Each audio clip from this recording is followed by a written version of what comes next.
श्री शिवाय नमस्तुभ्यं हर हर महादेव।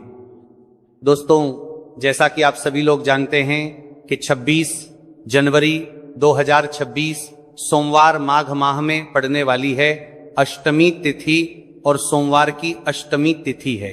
अगर कभी भी मौका लग जाए तो माघ दिन तो आप लोगों को सिर्फ और सिर्फ तुलसी की सूखी लकड़ी वाला उपाय तो अवश्य ही करना चाहिए। इन दोनों का संयोग बहुत ही कम आता है।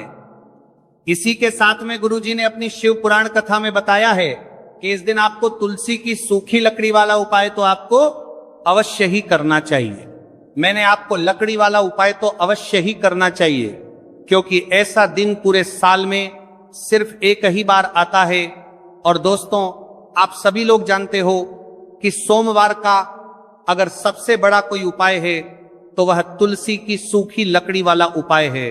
तो दोस्तों, सोमवार अष्टमी तिथि के दिन आप लोगों के मेरा करना चाहिए। कोई इस तुलसी की सूखी लकड़ी वाला उपाय को जरूर करना है। बहुत सारे लोग होंगे जिन लोगों ने इस उपाय को ना किया हो, मतलब पूरा साल निकल गया, उन्होंने किसी भी दिन इस तुलसी की सूखी लकड़ी वाला उपाय को ना किया हो। पर दोस्तों, आपके पास एक आखिरी मौका बचा हुआ है, जो कि सोमवार अष्टमी तिथि के दिन है। इस दिन आप लोगों को इस वाले उपाय को जरूर कर लेना है। भले ही आपने पूरे महीने भर इस उपाय को ना किया हो, पर अगर आपने इस माघ माह के सोमवार अष्टमी तिथि के दिन अगर इस वाले उपाय को कर लिया तो आपको इस उपाय को करने का वह फल मिलेगा जिसकी आपने कभी कल्पना भी नहीं करी होगी। इसीलिए आप लोग इस वाले उपाय को एक बार जरूर कर लेना है, ताकि आपके हाथ से यह मौका ना जा सके और आपको इस उपाय को करने का फल मिलेगा। दोस्तों, यह उपाय पंडित जी ने अपनी अभी की ही श्री शिव महापुराण की कथा में बताया है, जिस उपाय को आज हम आपको बहुत अच्छे से समझाने वाले हैं। इस वीडियो को देखने के बाद उपाय को समझने के लिए आपको कोई और वीडियो को देखने की जरूरत नहीं पड़ेगी। तो चलिए दोस्तों, उपाय को शुरू करते हैं। देखिए, यह इस माघ मास सोमवार अष्टमी तिथि के दिन यह इतना खास होता है, इतना महत्वपूर्ण होता है।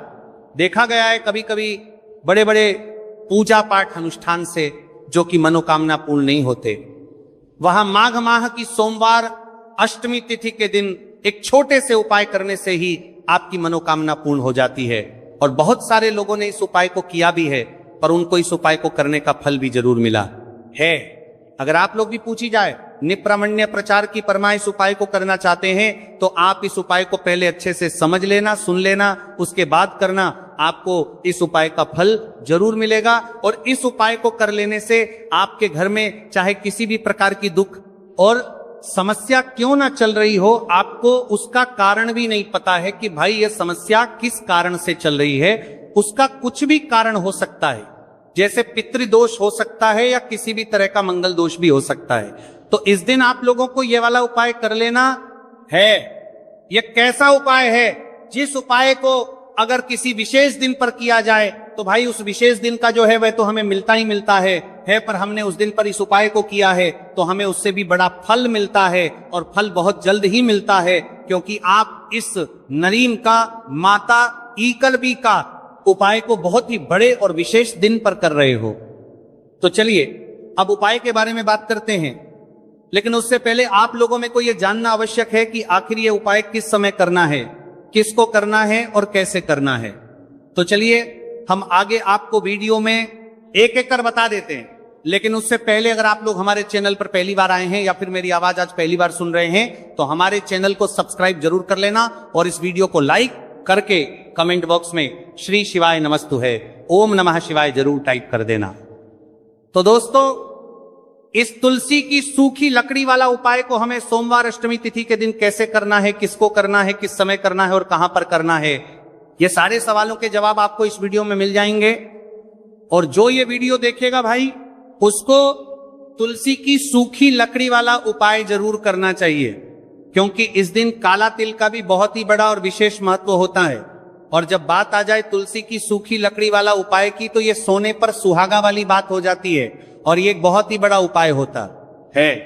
अब दोस्तों, इस तुलसी की सूखी लकड़ी उपाय को आखिर करना किसको है, सबसे पहले हम लोग वो बात जान लेते हैं। तो देखो, घर की जो बड़ी माताएं बहनें होती हैं, उन माताओं बहनों में से कोई भी एक बड़ी माता बहन इस वाले उपाय को कर सकती है।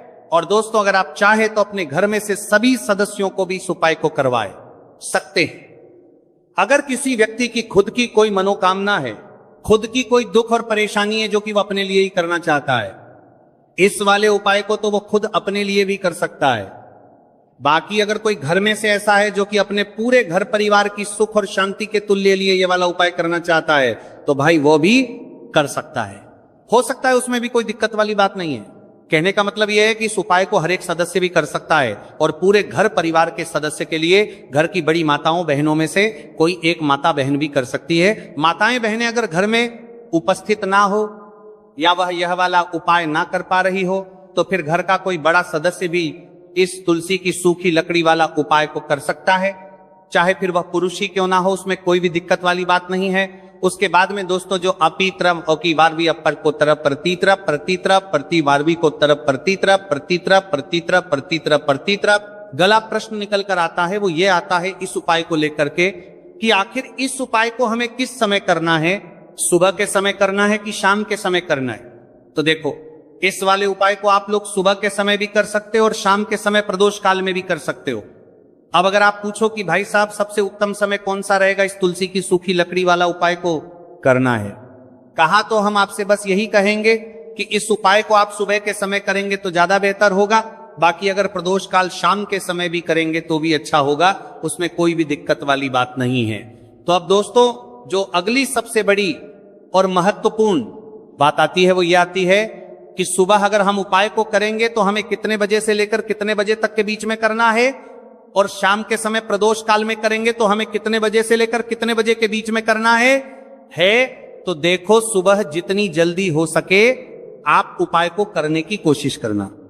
बाकी अगर किसी कारणवश लेट भी हो जाओ, थोड़ी देर भी हो जाए, तो 10 या 11:00 बजे तक भी आप उपाय कर लेना और 12:00 बजे से ज्यादा देरी ना हो, ठीक है, इस बात का ध्यान रखना।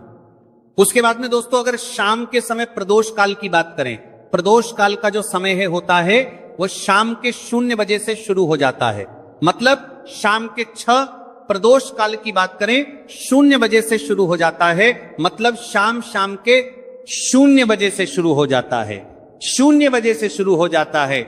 लेकिन 7 के बीच का जो समय होता है यह समय प्रदोष काल का समय होता है। तो आप इस उपाय को 7 या 8:00 बजे के बीच में भी कर सकते हो। मतलब शाम के 0 बजे से रात 8:00 बजे के बीच में आप कभी भी इस वाले उपाय को कर सकते हो, उसमें कोई भी दिक्कत वाली बात नहीं है।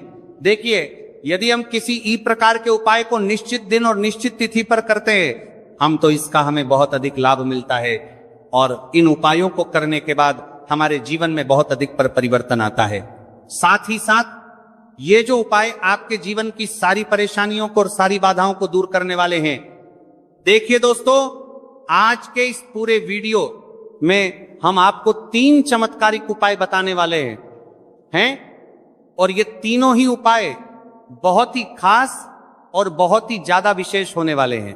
तो चलिए दोस्तों, जाने वाले हैं, लेते हैं गुरुजी द्वारा बताए गए सबसे पहले उपाय के बारे में।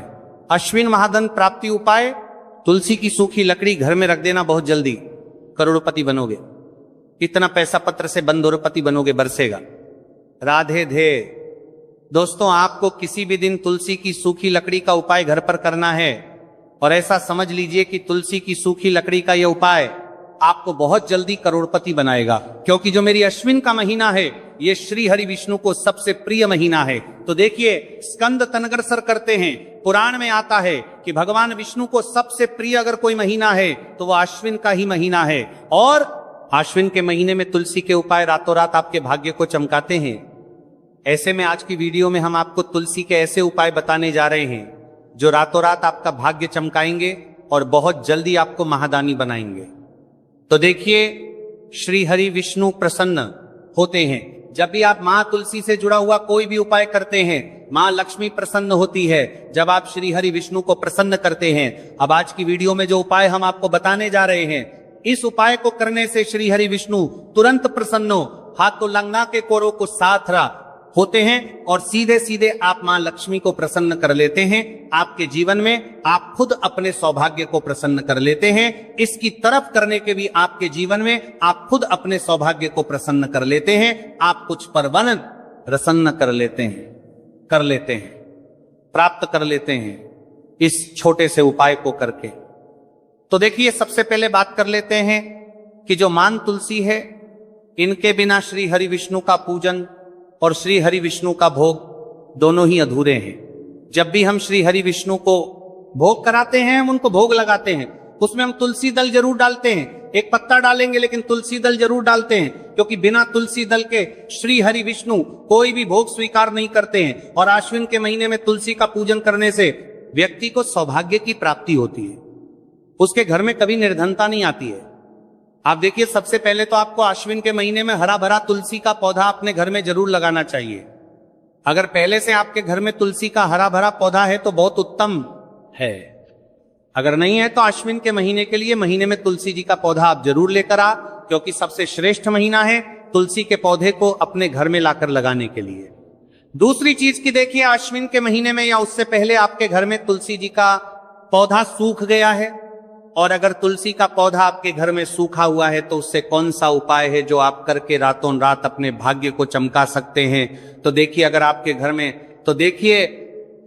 घर में माध्यम में तुलसी जी का सूखा हुआ पौधा है, इसमें आपको हरे भरे पौधे से उपाय नहीं करना। आपके घर में तुलसी जी का अगर सूखा हुआ पौधा है, उसी से आप उपाय करेंगे।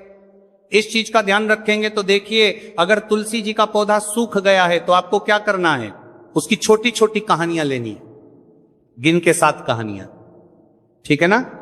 कितनी कहानियां लेंगे? 7 कहानियां लेंगे। थोड़ा सा मौली धागा आपको लेना है और 7 तुलसी की सूखी लकड़ी को एक के अन्न दर एक यानी गट्ठा टाइप का बनाना है और उसको बांध देना है, ठीक है ना।